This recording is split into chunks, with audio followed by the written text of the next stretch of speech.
Welcome to Pondering Passages. I'm Curt Austin. My friend David Mullins and I are going to meet together today and talk about Psalm 13. I cannot wait. It's going to be a great conversation, I'm assuming. I mean, they always are. And Psalm 13 is just one of those beautiful psalms, almost just like the quintessential psalm, what you would expect to see when you're looking at that. So I can't wait to hear what Dave has to think about it. Can't wait to hear what you might have to think about it. So join us. We'll come right back, and you could be a part of that conversation. We'll see you then.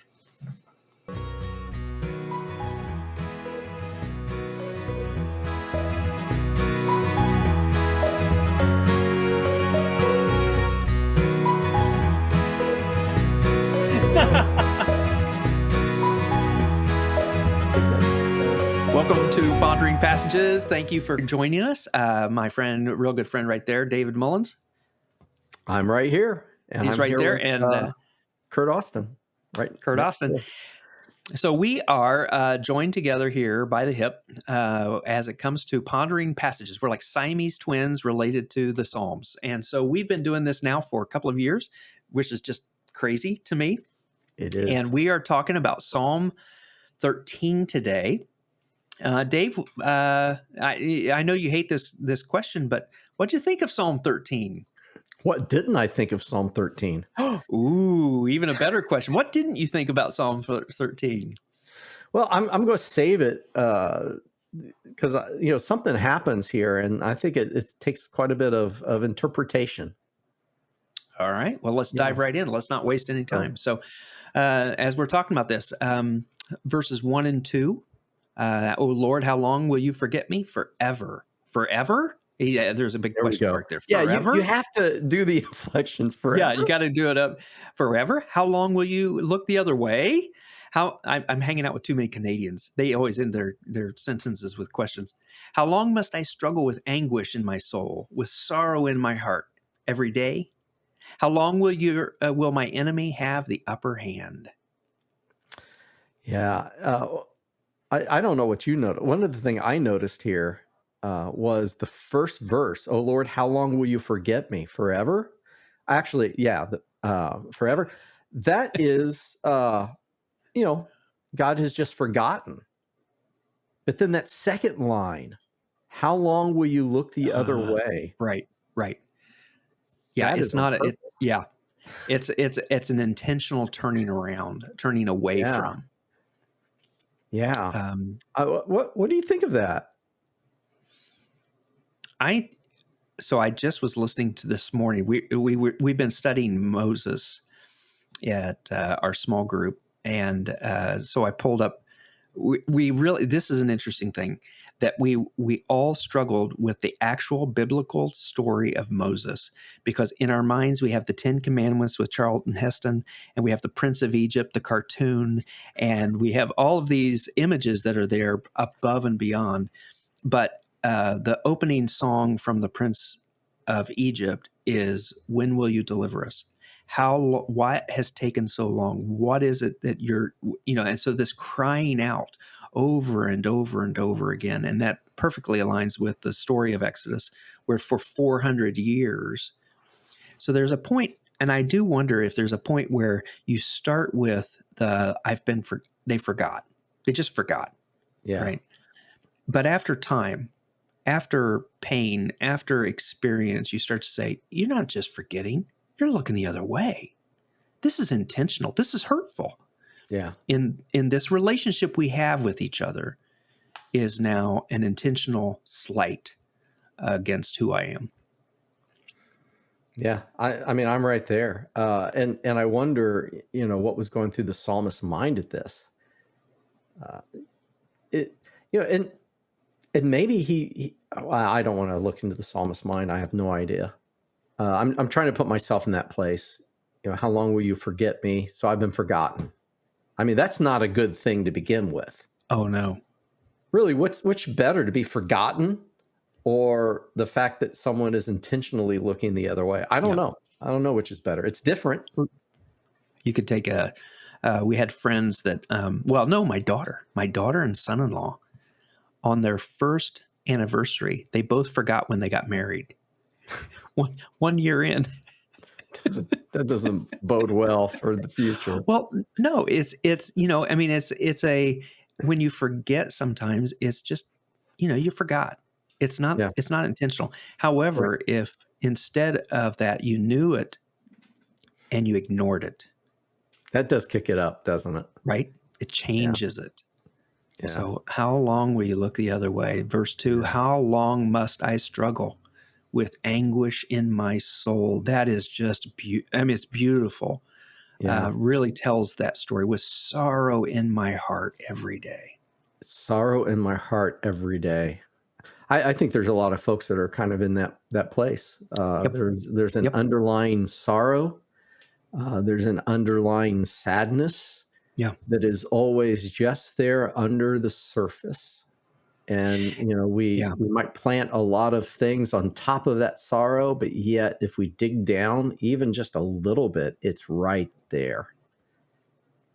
And I think there are things that trigger that, right? That bring Yeah, it to the surface.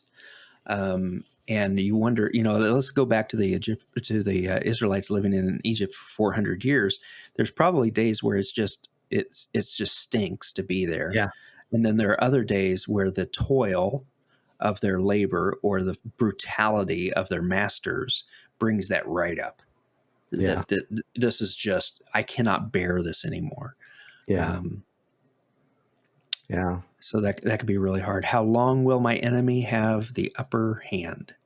yeah. Again, And I want, and it isn't in there, but I wonder if you can take that first line where he says forever and kind of add it to the end of all of this, because that's really what oh he's man, wondering. that's a great that is great. That'd be great liturgical reading as a church. I mean, if you were, Oh yeah, or if you were, let's say you were for, this is for you then next Easter when Maundy Thursday, yeah, Good Friday. This is an unbelievable passage that could be liturgical. How long, O Lord, will you forget me? The whole congregation asks. Forever. forever, How long will you look the other way?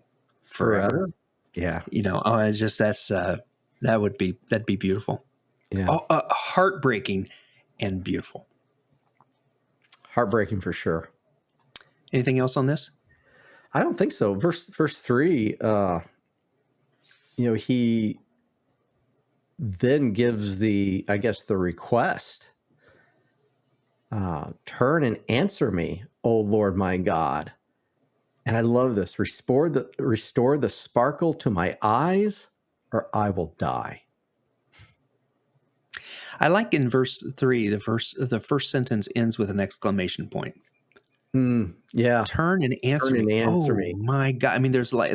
this exclaiming that's happening. There's this, it's not just a request. It's a statement Yeah. that needs an answer. Yeah. Verse 4, don't let my enemies gloat saying we have defeated him. Don't let them rejoice at my downfall. And that's a big thing, to have just this public humiliation, this public failure, this public shame. Hmm. And it really seems, he's concerned that, his enemies will see what's going on and will take joy in that, thinking that they had a part of his defeat That word and gloat. Yeah. rejoicing at the downfall. Gloat and rejoice. Yeah. Uh, That's, Go ahead.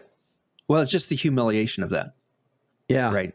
I, It's not a matter of that they've beaten me physically. It's a matter that they are standing over me, mocking. I immediately go to the picture of Muhammad Ali when mm, that picture of him standing over. I don't remember what was the other boxer. it wasn't Foreman, Um, was it? May have been Foreman, where he's just shouting down at him. Yeah. Yeah. They give technicals now for that in basketball. If you look down at your Yeah. opponent after, yeah, yeah, Yeah. and I think verse 4, and this is very much a side note. I think we have to be careful that we don't play the part of the enemy. How many folks you kind of see them living a certain way, and then all of a sudden they're gosh, how do I phrase this? Uh, there's a comeuppance, Mm. well, they got what they deserved. One of those attitudes. I think that's rejoicing at someone's downfall. And I think we have to be very careful, or maybe I should speak more for myself. I have to be very careful if there's someone that, let's say it's a political thing. I'm not going to get specific here, so Curt, don't get too concerned. But it's a political thing, and you're on one side and they're on the other side, and then all of a sudden something happens, and you are shown to be right, and they are shown to be wrong, vastly wrong. Yeah. It's easy to gloat and just say, Yeah. "See, told you so. Tried to Yeah. tell you." Try to. I don't know if it's ever helpful to rejoice at anyone's downfall. Mm. Even those that we hope don't succeed, because we believe that if they succeed, it will be bad for everyone. But I think it's that rejoicing at the downfall that I don't know. What do you think of that? Am I way No, off? no, I like that. So many times it's really easy to read the Psalms and say that this applies to David, or this applies to that generation in Israel, or this applies Yeah. to other people. But when you put it in, what do they call that? They call that Disney princess theory, where I'm the chosen one in every story. Oh, Right? I put myself there. Well, what happens if you instead turn around and say, what if I'm the enemy that's gloating? yeah, What if I'm the person who's rejoicing at other people's downfalls? Wow. yeah, And that person, in fact, is praying for restoration from me. yeah, I'm the problem. yeah. And it's really helpful to look at things from that different perspective, because we always like to think that we're the one that God loves most. You know what? When you were saying that, a thought came to my mind. We are somebody's problem.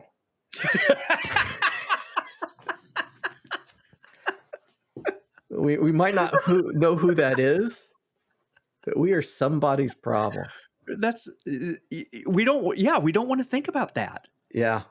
What a great insight, Gosh, Dave. who am I a problem to?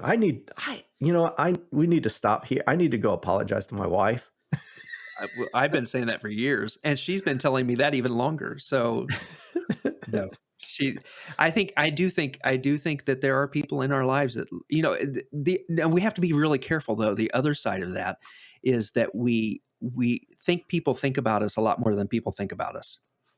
Hmm. Okay, so we give it's like, oh my gosh, what did I say to Jimmy? He's going to be so upset. Jimmy didn't even remember it.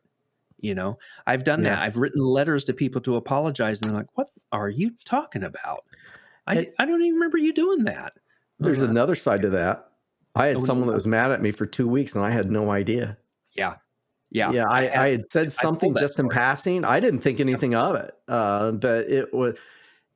We're all triggered by something, and Yes. you don't know other people's triggers, and they don't know yours, and so sometimes you just accidentally step into one of those triggers or set one of those triggers off, and you might not know anything about it. Yeah. So There are yeah, landmines out there. yeah, it goes both ways. And then there's a shift, isn't there? Am I remembering this correctly? You are, in fact, remembering this correctly, but Yeah. it's the big but with one T. I trust in your unfailing love.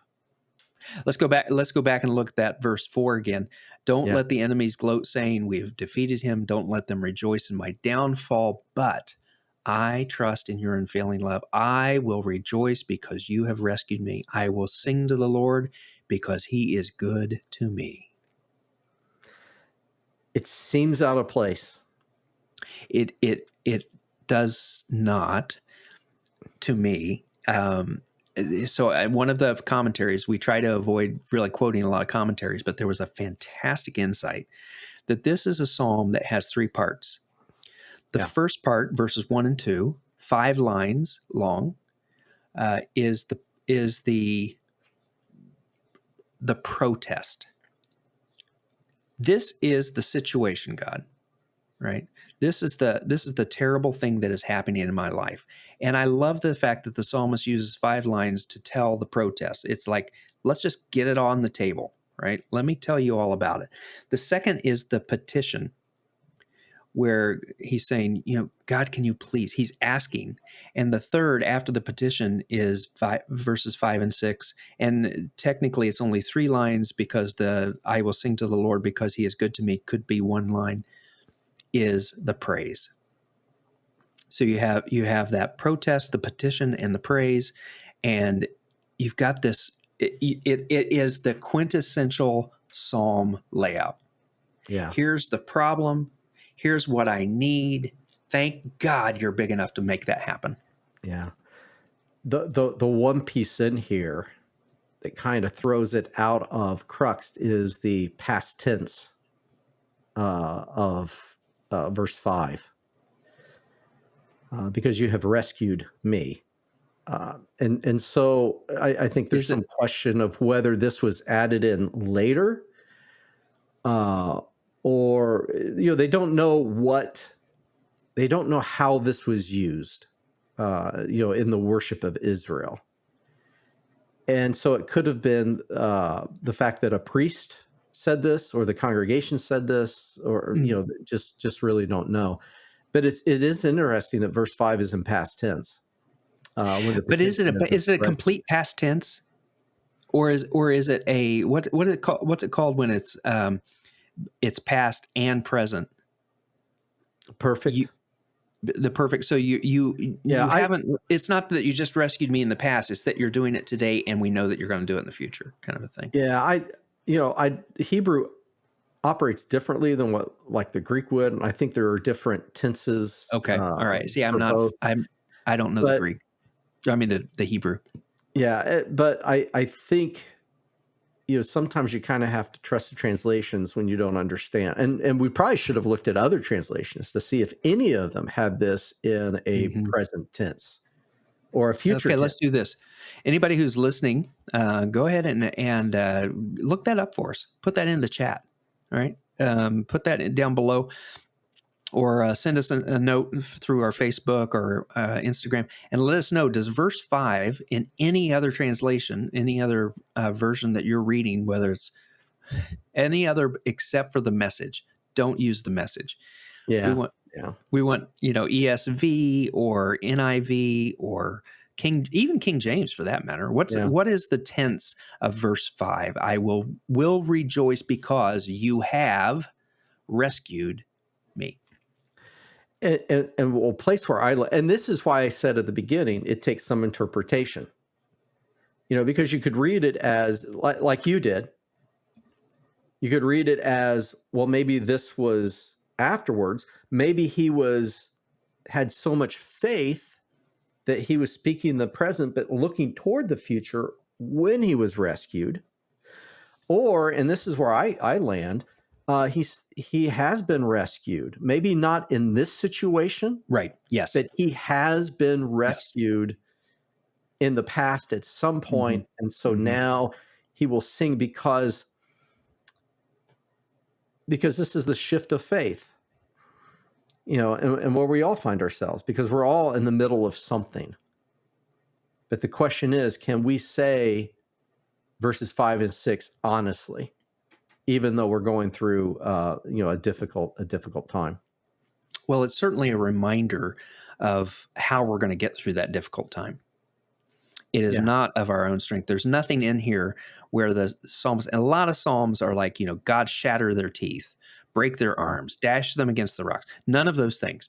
In this, it is, here's my problem. I really need you to step into this and help me, not kill them, but help me. And this is the way this is where I put my trust. Unfailing, because of your that's the Hesed, right? The unfailing love. Yeah. It never ends. It never goes away. And I honestly, I think it would have just been very poetic. I will sing to the Lord because he is good to me forever. If he had just ended with, and rather than on a question mark, forever, period. Yeah. I would have loved that. What was he thinking? Man, he missed an opportunity. I know. That was an opportunity. Yeah. Yeah. Well, that is just beautiful. Any other thoughts about the passage in total? I don't know. It would have been maybe a little bit more helpful if you would say, I will rejoice because you will rescue me. I mean, that's kind of what I encourage people to have faith. Yeah. But he says rescued, but maybe, well, the only reason we have faith, I guess, is because of what God has done in the past, and we know that God will be faithful in the future. Yeah. I mean, that's the So, story. I was telling you earlier about what we did on Wednesday night, the story of Moses. You can't look at the story of Moses anywhere from his birth, right? He was rescued from the water. yeah, Well, that starts the entire story, yeah, right? Everything that Moses experienced has to go back to the fact that God rescued him.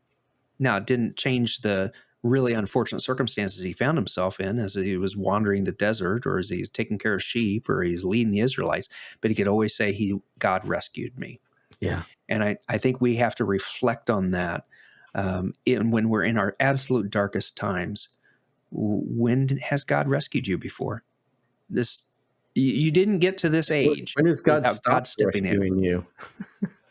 That's right. Yeah, when? Never, right? Never. Yeah, Never. yeah, And so where we find ourselves can be unsettling, it can be hurtful, it can be um, just really a struggle, but doesn't mean that God hasn't, although, we think he's stopped listening to our cry and turned his back. But in fact, he has rescued me. So, yeah. all right. Well, this is beautiful. Thank you so much.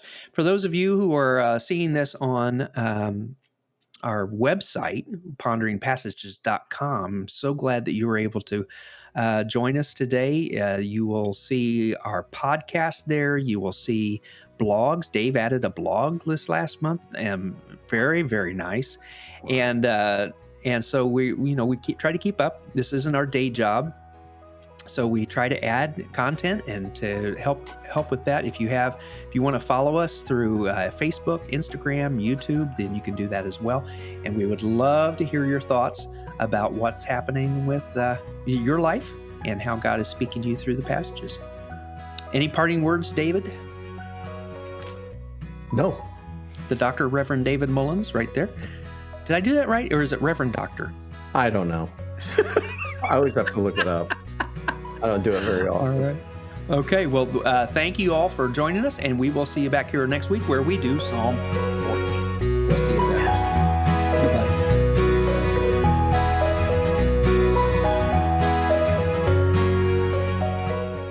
Did I ever tell you the game I used to play with our kids? This is kind of a bad game.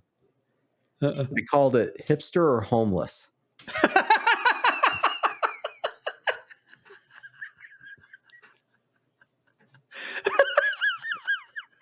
Were they very good at figuring it out? It was hard sometimes.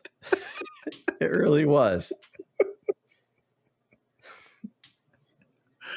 Well, there's the video for the end. Very I nice. guess That's all you need. I feel a little guilty that we did that.